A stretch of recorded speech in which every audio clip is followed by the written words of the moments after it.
everyone, I am Mitzi Redd and I want to welcome you here into my home studio. Now I'm going to be taking you through a 3-part series that showcases this beautiful quilt behind me called Blue Willow. With the quilt you can find the kit right there at Stitchin Heaven that includes everything you need for your top and for your binding. So for the first part here in the series, this first lesson, we're going to go over the quilt itself. We're going to talk about the basic tools that you need, as well as look at cutting and making that block. When you join me for the second one, I'm going to go over putting your rows together, working through that sashing, and the borders. Now on the third, we're going to talk about finishing the quilt, doing the binding, and having it all ready to go. So stay with me as we go through this. Now, this Blue Willow quilt is a fabulous quilt for the beginners to start with because you're working with everything from half square triangles, basic rectangles, and squares.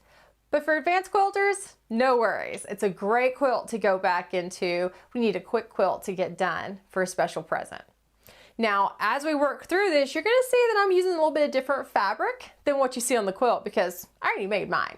So with it itself, I'm actually gonna be showcasing also the Texas batiks that you can only find there at Stitchin Heaven also. It's nice exclusive just through them. So let's talk first about the basics of what you're going to need to make this quilt. So if you're a beginner quilter, don't be alarmed on how many products are out there and available to use. They all have their own great purpose. But for starting out, there's just a few basic tools you need to start with. You could always add all those extras into your studio at a later time. Okay, so let's talk about what you definitely got to have in order to make this quilt work. Now, laid out in front of me, you're going to see some of the basic tools that I have laid here. And it's a good starting point for you, okay? I've got my rotary cutting mat. Obviously, I've got a larger mat. Now, mine is a 36 by, let's see, 24, I think is what the size is. It's a great size because it does allow you to lay your fabric with your yardage pieces out fully. So it's my preference, but get whatever size you've got space for. Also, of course, you're going to need to have your rotary cutter templates or your rulers. Mine I have is an 8.5 by a 24, and then I also like having a smaller one on for when I'm getting some smaller corners and for drawing those lines also sometimes. So I've got a 4 by 12 is what I've got on this side. Now the rotary mat and the rulers I'm using are by Creative Grid, and as a beginner I really like it when I teach my beginner classes because they do have a little bit of a grip on the back and it can take a little bit to get used to cutting to where you're not slipping. So I highly recommend those, or you can get special like grippers to put on the back of whatever ruler you have, but you're going to definitely need your ruler. Now for cutting, of course, we've got the mat, we've got the ruler, you got to have the rotary cutter to go with it. So I've got 2 different kinds I've got here in my hand. You only need one, obviously, but for a beginner, I really like the ergonomical style design that has the squeeze because when I let go, it automatically covers my blade safely, and it's my preference for teaching beginners. And here's my reason why. The last thing you want to do is leave your blade open and accidentally grab it or have someone else move it and they get hurt. This way, it's going to close it up for you when you let go. So think about that when you're picking out a rotary cutter. Some of the other basic tools you're going to need in terms of that cutting. You do want to have a good pair of scissors on hand. Again, they come in all kinds of different sizes and styles. I love having a set of thread nips, some small size scissors, and you'll see me use them as we go along or we're trimming off little edges and stuff like that. I always recommend keeping a pair of tweezers on hand with you as you're going along. You might or might not need them, but they're always great for grabbing those little threads or, getting that needle thread if you need to. Also, we hope you don't have to use it, but a seam ripper is a must-have. You gotta have one close by because you just never know when you're gonna need to go in and clean out a seam, or maybe it just went off a little bit when you're trying to get that perfect 1/4 inch, and that's okay. Mistakes happen. Seam ripper is gonna save you in that one. Also, of course, you're going to want to have a good set of pins to use, so make sure you have plenty of pins. Good quality thread. Thread is very important that you put a little extra into your thread purchase. Your machine will thank you for it, your stitches will look better, and your quilt will hold together better. So get the best thread you can possibly afford. And then I like having on hand the small little mini clips. I use them as I'm cutting because I do all of my cutting ahead of time, and that way I can clip my pieces together to know what goes where, and they'll come in handy later for binding also. Obviously I use a lot more than just 4, but we'll get to that later. So that's going to be your basic setup besides your sewing machine, of course. Mine will come out later once we get to that stage, but you want to have everything kind of prepped and ready so that when we start going with this, you're ready to go too. Now, the first set's going to be on cutting.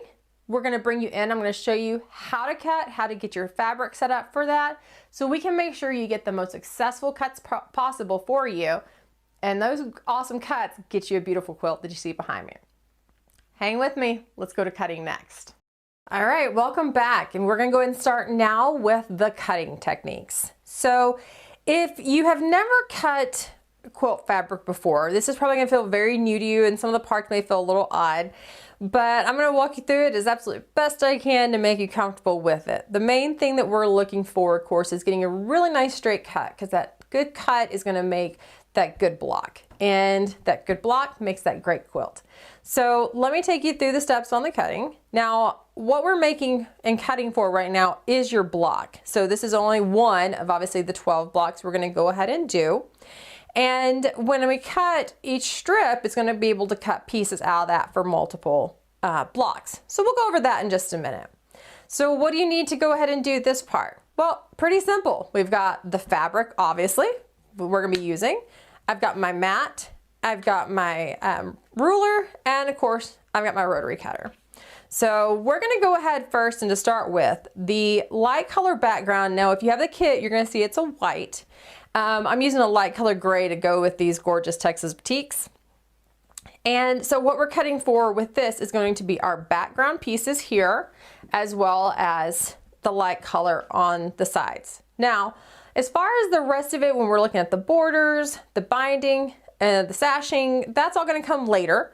Right now our focus is cutting for this block. We're going to start with the light, and then we're going to go to what's going to be our center pieces for center and the corner pieces. So let's get started. All right. Now I have already pressed and starched, because I do use starch, my fabric. And so it's actually all ready to go. You know, if you ask every quilter you know, you may get a different opinion or comment on whether to wash your fabric ahead of time or not wash it. As far as starch, no starch, dry iron, steam, etc. You can certainly go with whatever you actually prefer. I normally do not wash my fabrics ahead of time. Probably about 95% of the time I do not wash my fabrics ahead of time. There'll be that occasional piece of fabric that I decide that needs to get washed ahead of time, and then of course I'll wash everything to do it. But also on the aspect of especially if you're going to wash, but even if I don't wash, I do press on my fabric. I use starch. I love using starch. I like having a good solid fabric I can work with. So I will starch heavily with it itself and get it all ready. Now you are looking at my background fabric that's going to be on those edges that come out here and in the corners. And with it itself, the first thing you want to do, whether you're starting with your background or any of your fabrics itself, is to go ahead and get a really good straight line for your cutting, because those straight lines are what's going to get you really good quilt pieces to work with. So you can pick any line here on your mat is how I do it. Now, just because it's here kind of centered so you can see it hopefully a little bit easier, I'm going to pick the number 10 line actually. And I'm just going to line up my fabric. And what I'm looking at is the line across here and then coming straight up. So I've got a little bit, I know it's hard to see, but I've got a little bit to where it's not matching up. I am just taking my fabric, actually just barely over that 10 line, because I'm going to go ahead and cut that off. So I have a really nice, really clean cut. So how we do it. I'm putting my ruler right here on it. I'm going to slide mine over. You see I start pretty much with the whole ruler on it, and then I will slide it over. Okay, and the reason I'm doing that when I take it from here and slide it is kind of press that fabric down very gently. That way I can get a really good solid line to start working off of. Now I've taken my ruler and I have put the edge of it on that number 10 line. Okay, taking my rotary cutter itself, again I talked about with this one kind of being an ergonomical design. When I squeeze it, my blade comes out, and when I let go, it covers that blade for the protection again. And I really do like these, especially for a beginner quilter as you're getting used to it. To cut, you're going to put your hand safely on your ruler, and you want to Ideally, if you can get a comfortable spot to where you can leave it in place with a whole cut, that's great. If not, no problem. When you put your hand on though, be sure to keep your thumb plenty on top of the ruler. You don't want to get close to the blade, obviously. And if you feel like you're going to need to move your hand during the cutting process, when you cut, stop, then move your hand and then continue to cut. You don't want to try to do it both at the same time. You're going to shift your ruler out of place and then you're going to lose that straight line. So let me go ahead and show you here on a cut. Now, again, you can move your hand, you can keep it all in one place. Give enough pressure to cut through the fabric. Nice, clean, solid, straight cut. I'm gonna go ahead and pull my fabric off here and off to the side. That's gonna go in the trash bin. I don't need that little extra sliver there. But now I've got a really good, really clean, straight line to start working off of, okay? So if you look at your directions, it talks about on your cutting instructions for the Blue Willow quilt. The first thing on the light fabric is you're going to cut some 4 by 7/8 inch strips. Now when it refers to strips, that is your full length or width of fabric. Sometimes you'll see terms like strips or a width of fabric. A WOF is the same as your width of fabric. And so that's going to be go ahead and cutting all the way across. Now for these blocks, you're going to need actually 3 of those. We're just going to cut 1 right now so you can get the idea of how we're cutting it. Hopefully the ruler you're using has a lot of extra markings on it. Now this one is marked every 1/8, so it's easy to find that 4 7/8. So I'm going to go ahead and get mine lined up here, and how I'm lining it up, I'm actually lining it up across the bottom as well as what I'm going to line up across the top. So I'm going to keep moving my ruler over. See, and honestly, this is where extra counting comes in handy. You don't want to miscut because you've lost potentially that part of your fabric, unless it can be cut down for another piece at a later time. So when I'm measuring, I'm always 1, 2, 3, 4, and then we need 7/8. So I've got my 7/8 marking that I am actually just making sure is lined up with the edge of that fabric. So 4 7/8. Again, I want to make sure I've got a really nice, really good grip onto my ruler. Make a nice clean cut, okay? I'm gonna now lay my background fabric out of the way because I'm gonna show you how to cut from that 4 7/8 first before we move on to the next piece. Now, again, this is gonna be your salvage edge of your fabric, and that part's a throwaway. We don't wanna keep it because, well, it may not show as well on the video. If you look at it, you have like these little dots on here, and that's where actually your manufacturer, when everything was being made with it, that's how they held on to the fabric. And so that's a piece that's a throwaway. So the first thing I'm gonna do is I'm gonna put, same way like how I lined up earlier, I'm just gonna pick a line to line up on, make sure I'm nice and clean and straight, and I'm gonna cut that salvage edge off. There's no reason to keep that. It's going to the trash pile also. Because the last thing you want to do is use it as part of your quilt, and then all of a sudden you've got this piece of fabric showing that's got all the little pin dot holes in there. So from the 4 7/8 inch strips, you're going to subcut these down into a total of 24 4 7/8 squares. So just like I cut my whole length a while ago, same idea as far as lining it up. Now to help you out, pick a corner on your ruler, or pardon me, on your rotary mat. So like I'm on the 11 here, and what is that, the 4. So to where I can just line this up and kind of help visually square it up for me. Again, I'm going to bring myself to the 4 7/8. So I'm lining across the bottom, lining it up across the top or the side here. And when I've got myself nice and squared, quick cut, and we are done. I'm going to slide this extra piece out because again, we're going to finish on what my 4 7/8 are. Now here we are still just a square, but we're going to be making it into that piece right there on the block. So if you remember earlier, I talked about having a smaller ruler on hand also, and that's the advantage of it, is because when I cut this on a diagonal, I can absolutely use my large ruler, no problem. But it's nice to have a smaller ruler to cut with, so it's not as much bulking in the way. So this needs to be cut on the diagonal, only one of them, to make that triangle that we're going to work with there for my corners. So for beginner, here's what I'm gonna recommend for you. Again, use your rotary cutting mat. It is your friend, and the lines are gonna certainly help you out. Line up on, pick a line. So I'm actually, the 3/8 line is where I'm at right now.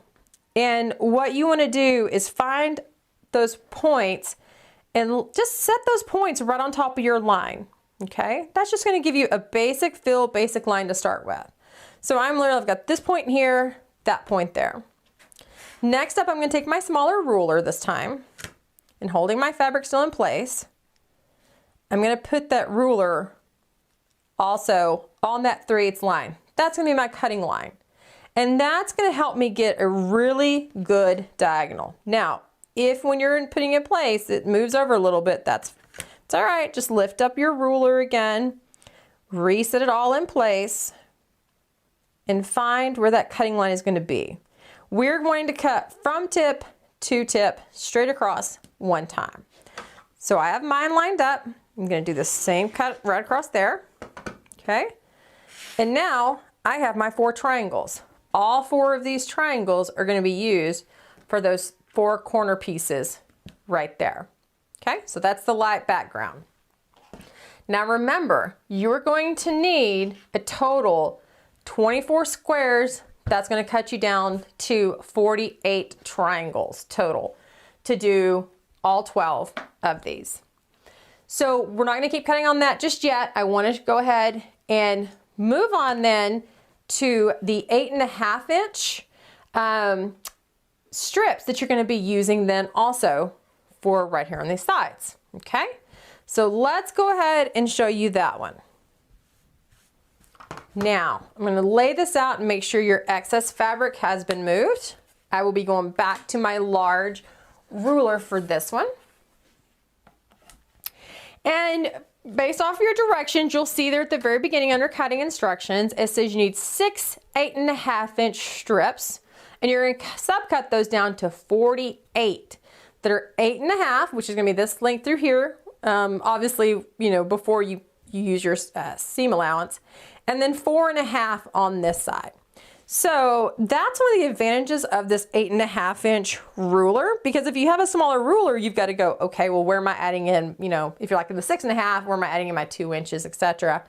So by using the larger 8.5 inch wide ruler, it gives me that perfect cut. Now I have lined myself up right here on the edge. Okay, I'm lining myself right here across the bottom as well. And I'm going to go ahead and take that cut now. Again, feel free to move your hand up if you need to move your hand up. You're going to cut a total of 6 of these when it comes to it, because you're going to need 48 of these rectangles also to make these pieces here that go on the blocks.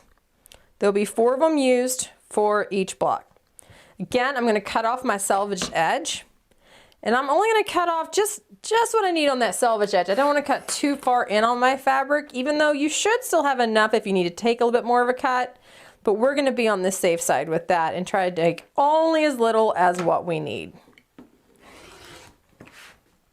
Okay, so again, that's out of the way. And then I need to subcut these, my 8.5 inch wide, down to a 4.5 by my 8.5. So again, it's literally just coming in and finding my spot on my ruler for the 4.5. Okay. So I'm going to line myself up. I've got my 1, 2, 3, 4, got my half. My half is going to be right here. And then I'm going to make sure I'm lined up on that side. And cut. Now I'm going to take 2 passes on this so I have all 4 pieces I need for that block, for one individual block. Okay, and I'll slide this excess out of the way to cut later for more blocks. And so now I'm going to take these apart. I have 4. Okay. Now, here's something I want you to think about and keep in mind when you're looking at with the fabrics I'm using in cutting versus what you have in your kit. There is a right and a wrong side to most fabrics. Now I'm using a solid here, so you're not gonna be able to see that right and the wrong side. But when you look at the white fabric in your kit, the fabric that really shows the design, the true part of the design, is your right side of fabric. That's the side you're gonna want to have up. So keep that in mind when you're cutting. Otherwise, it's really easy to flip it into where, you may sew in the wrong side. That's where that good old seam ripper comes in. So just keep in mind with it, if you're looking at your fabric going, well, which side I cut, which is facing me? Keep that right side, what we call the right side of the fabric, the part that actually has the print, up towards you. Okay, so we've cut for this piece, we've cut for these pieces. What about the rest? All right, now we still have a lot of light fabric to go. You've got more cuts you need to make in order, because again, this is only gonna be for one block versus we've got 12 blocks to do. So follow your instructions on that to get those extra pieces cut. Don't worry about the sashing that's also gonna come out of the light, because we're gonna handle sashing at a later time, okay, for the sashing in those corner block pieces. Right now, let's just focus on making this block. So also in your stack of fabrics, now yours are gonna be those gorgeous Blue Willow fabrics. You have a stack of fabrics that are 12 assorted colors that you're gonna have. Each one is about, I think they're about 11 by 15 on the size. And just start picking through and finding one you really like. So I'm gonna go with this one, this good old blue bonnet fabric. And you want to square up your fabrics the exact same way we did with the yardage. You want to make sure you've got a nice straight edge to work with on your smaller cuts as well. I've already done that on these so that we can go ahead and show in the cutting. Now, if you look at your fabrics, you will see a lot of times you may or may not, depending on your fabric, have a directional fabric. And you want to think about that when you're doing your cutting on whether or not you want to adjust that directional fabric so that everything is going the same direction, or if it's not that big of a deal to you. And honestly, the majority of the time for me, it's not that big of a deal, because even with this fabric as busy as it is, it's going to work out beautifully no matter which direction I'm going to go ahead and face it. So from each of those 12 assorted fabrics, you're actually cutting 2 of those 4 by 7/8 inch blocks, just like we did on the solid. We're going to use it because, as you see here, it's going to be your corner to make those corner triangles. And then your center piece. Now your center piece is going to be an 8.5 inch square. Okay. So what I have found the best on cutting this is actually if I turn my fabric here. Okay, and I've got a good straight edge already because I pre-cut those to make sure I had the good straight edge.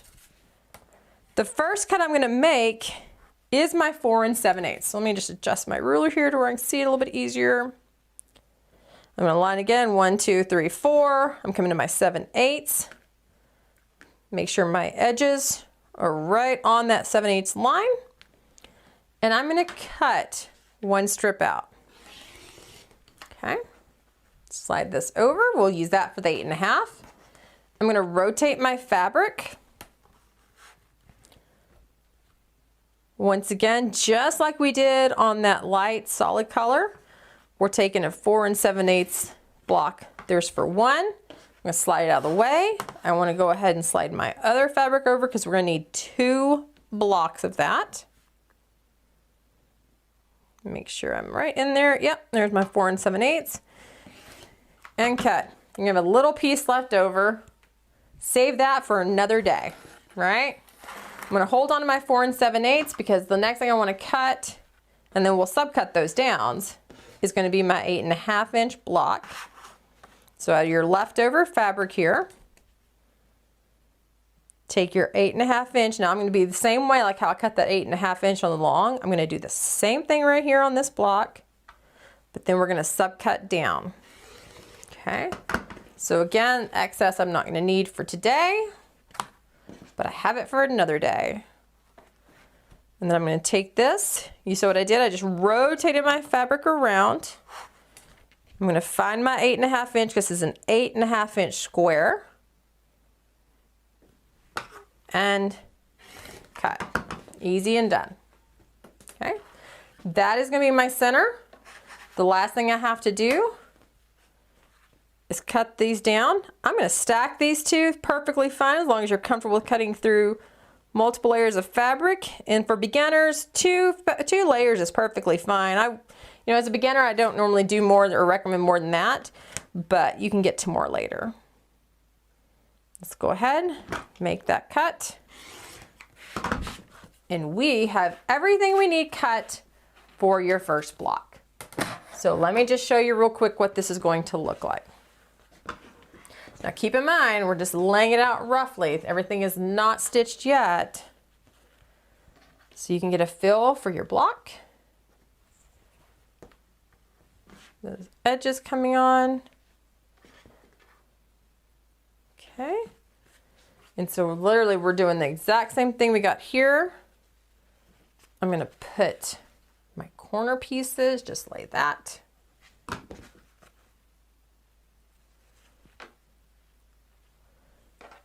And my solids.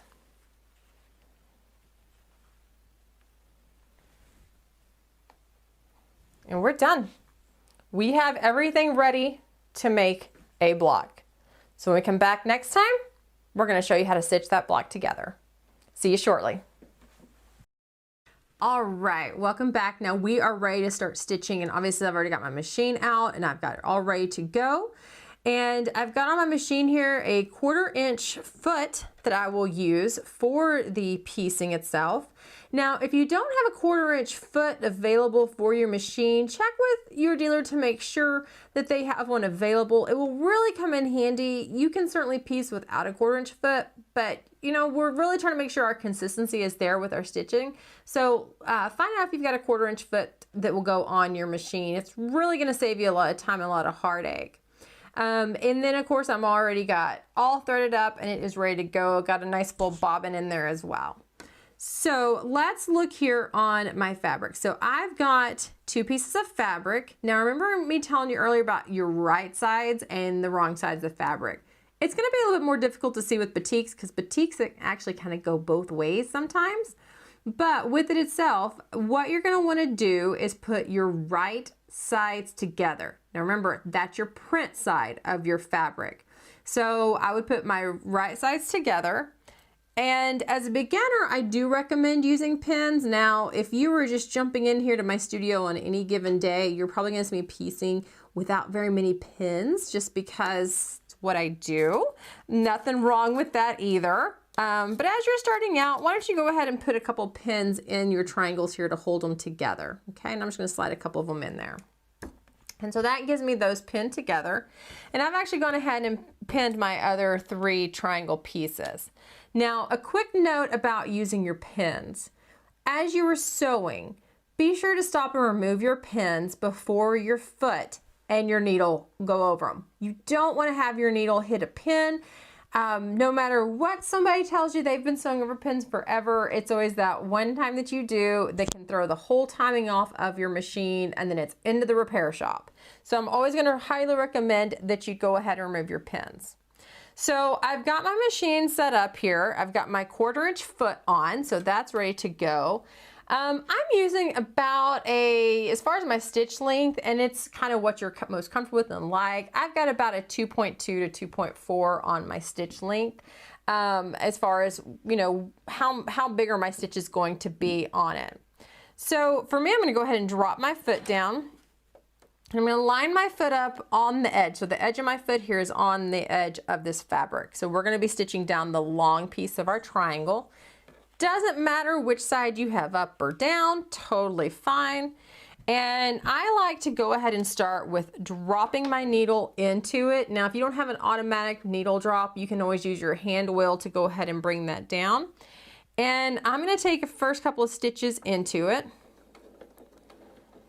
Now, sometimes you may want to go ahead and take a couple back stitches or a lock stitch to lock your edges.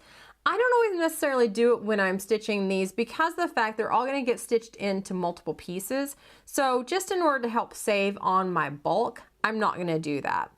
I'm going to go ahead and stitch down the line. As I get close to my first pin, I'm going to go ahead and pull my pin. And I'm going to keep on going down that line all the way. Stop for my second pin, get it out of the way, and go ahead. Now I have on my machine where we'll do an automatic lift of my foot. If not, you know, you can always use your handle and go and lift your foot up. But then I like to just continue on in what's considered chain piecing, and I'm putting multiple of these through without really stopping. You can cut and stop, or stop and then cut, you know, your threads and then set a whole new piece. But I am all about the tricks and that can save you some time. So this is one of the quick tips to save you time. Do a little chain piecing, and you'll see what I mean in just a minute when I finish these all up. But I'm keeping consistent with my 1/4 inch seam. I want to keep the edge right on my fabric, right there on the edge of my foot.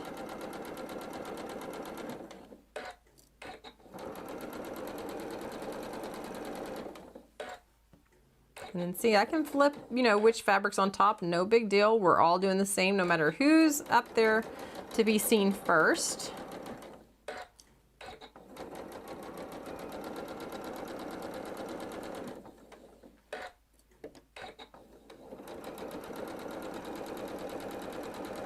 And there we go. I'm going to cut my threads right there. I'm going to grab myself a pair of snips, which I left over here. And then as I come through, just trim those all apart. Super easy. I'm just snipping right between them. And I now have 4 triangles done all at once. Okay. Now here's what I want to talk about next in regards to pressing and how it goes. Now again, this is as controversial as it is with using a steam iron or a starch or anything like that. The standard, if you've ever done garment sewing in the past, is to, when you have your seams, to open your seams to get a nice flat seam. Quilters normally do it a different way, and we're going to press our seams to one side. Now, the forever guideline is you press to the dark side, okay? So, like, if that was the rule I was going to stick with on this one, I'm going to press over to my blue fabric. It's darker than my light gray. But you can actually press to either side. The only difference would be is if this fabric was super light, if I pressed my dark to it, then what's going to happen is you stand a chance of seeing that dark fabric come through, okay? So what I'm going to do next is I'm just going to grab my iron, I'm going to press everything over. I'm actually going to press them onto my accent fabric, or in this case my blue, my batik, and I'm going to make it a nice flat seam. So I'm going to do that, and then we're going to come back and continue with putting those blocks together. All right, so hopefully by now you've gone ahead and made your 4 squares that show your half square triangles, okay? And that's what these are called when you've got the 2 triangles together like that. Now, one thing I want to show you, and you probably noticed once you pressed them open, is that you do end up with these little triangles or ears sticking off the side. They can go. You don't need to leave them on there. They will just add more bulk. So when you trim them off, you literally just want to trim just the edges off to where you've got a nice straight line. Just take a little trim, and that's why I keep different size, you know, scissors all around, because you're going to have those little pieces of things to do like that. And so it gives a nice straight then finish all the way around. So let's look at how to lay everything out for that churn dash. Now we've got those pieces. So I'm going to show here, we've got the 8.5 inch on the center. Now we know that that one has 2 side pieces that I'm going to look at for the side, right? And then I've got 2 more pieces that are going to go top and bottom, and each one is going to have a half square triangle piece in it. I'm actually going to do my top and my bottoms first, just because I want to make sure that they are all, you know, lined up and ready to go. It'll make it a lot easier when we put the final part together. So how we're going to do that is I got my rectangular piece here. I'm going to go ahead and pin these on. Now you remember I said about tricks to save some time. So I can easily pin these on both sides, and that way I'm not having to stop, trim, repin. So I try to make everything go as a little bit quicker and faster as I can. So I'm going to go ahead and pin on both sides so that when I am coming through on this, I can get it done one right after the other. And same way as I did earlier when I was talking about doing the chain piecing, I'm going to do the exact same thing with these. I really like to have as much laid out and ready to go as I can. It is a big time saver, and as you explore more on your quilting journey, you will find that those time savers are worth it, because guess what? One quilt turns into 2 quilts, turns into 20 quilts and more. So definitely find your way to make those time savers happen. All right, last one, I'm going to just pin on here real fast. Now again, don't forget, while I've got the pins in here, when you start your actual stitching, you want to make sure you don't sew over those pins. Okay, let me just adjust that fabric just a smidgen so I'm straight across, keeping those cut edges all lined up. Perfect. All right, slide that one out of the way for the moment. I'm gonna go ahead and line myself up on that 1/4 inch. Start sewing. Keeping my 1/4 inch in place the whole way through.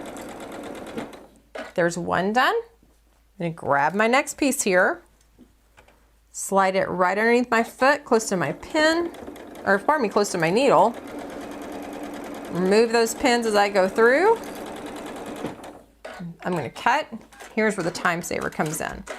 I don't need to trim that apart right now. Okay, I can literally just turn it around here to this other edge that needs to be stitched. Set it in place. Again, drop my foot, line it up, take off again. And I've got my second piece just following right behind, ready to be stitched up. Slide it in there.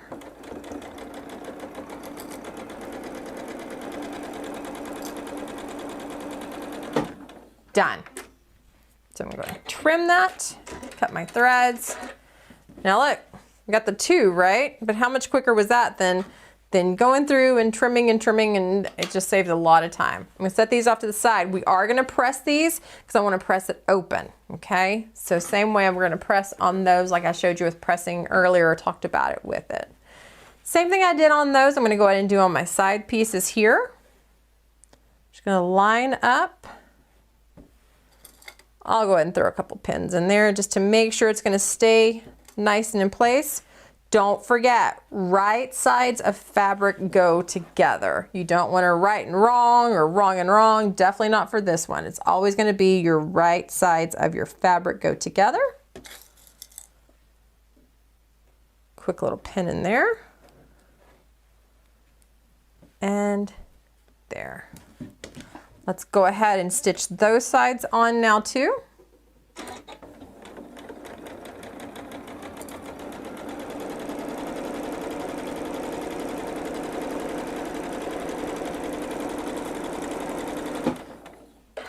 Now you're noticing probably I stitch fairly fast. I drive fast as well. It's okay. But stitch at a speed you're comfortable with. If you need to slow it down, slow it down. That's not a problem. You know, we all started out somewhere on a slower stitching speed and then learned to kick it up. So stitch at a speed you're comfortable with. All right, now that we've got so many pieces that are gonna be coming together, what I wanna talk about before I press these, and make sure my iron is still hot, it is I want to have my seams to where they don't all line up the same as far as which direction they're pressing. And so what I like to do is always pick, I'm always gonna go to a certain color. And so in this situation, I'm always gonna press, I chose to always press to my background. So here's what I'm looking at. If I choose to always press to my background, then when it comes time to lock these seams together for stitching them, I'll be able to have a flatter seam. And let me show you why. Let me just grab my iron here.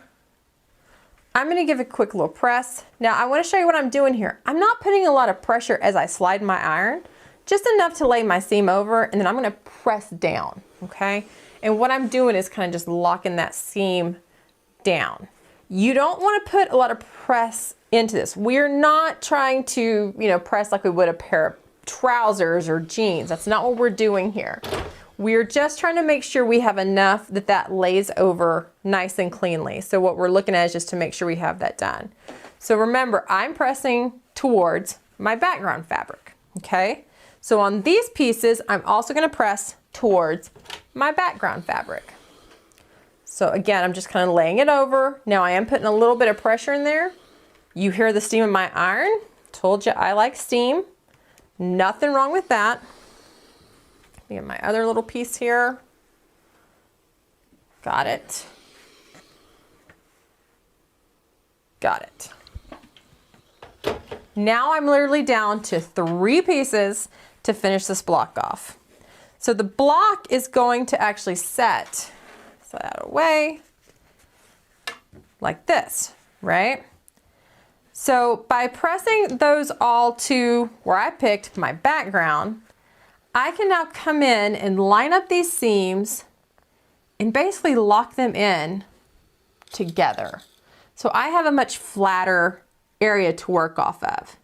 I'm going to push my pin right through that seam is where I'm going to put it. Now the reason I do that is if I had pressed everything exactly and they were all going the same direction, what happens is I've got a lot more bulk that I have to feed over into my sewing machine. Most sewing machines will handle it fine. It's not that the machine can't necessarily handle it.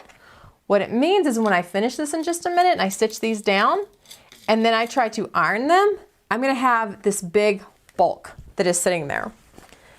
This especially comes important when it comes time to actually finish your quilt with the quilting process. Whether you choose to finish yourself, send it off to a long armer to complete, either way, the less bulk you have in your seams, the flatter your quilt is going to lay. So you definitely want to try to help yourself or your long armer out by go ahead and getting those seams as flat as you can. It'll make all of your jobs a lot easier. I'm just putting in just enough pins to be able to hold where I need to be at. And then again, using a 1/4 inch seam, that's the key with the quilting, is going at the 1/4 inch seam. I am just going to go ahead and take these down the whole way, both sides.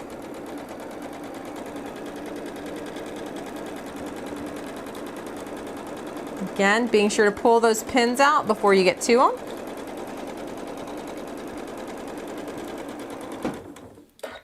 If you come to your seam like that and it looks like it's rolling up and it's not going to go into your foot, just stop, raise your foot, drop it back down after you lower that seam area underneath it.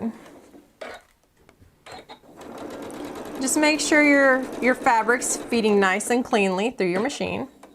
I'm going to go ahead and cut my threads. Spin it around and do this other side. Make sure those corners are all nice and cleanly lined up.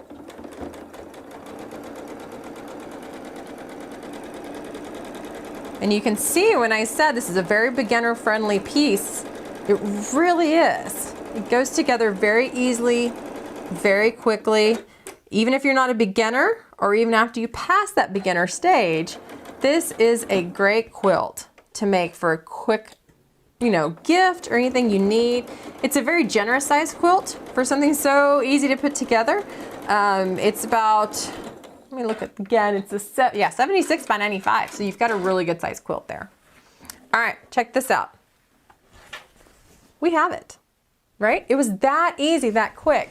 Now I'm gonna press those seams down. I press after every bit that I've done. Now here, because we have so much more bulk, I'm gonna choose to press a little different. I am pressing down into that bigger block piece. And the reason being, again, it's just a matter of where can I do the less bulk in my seams. All the quilts I do here in this house, I've finished every one of them on my own, whether it's here on my domestic machine or whether I go ahead and put it on the long arm.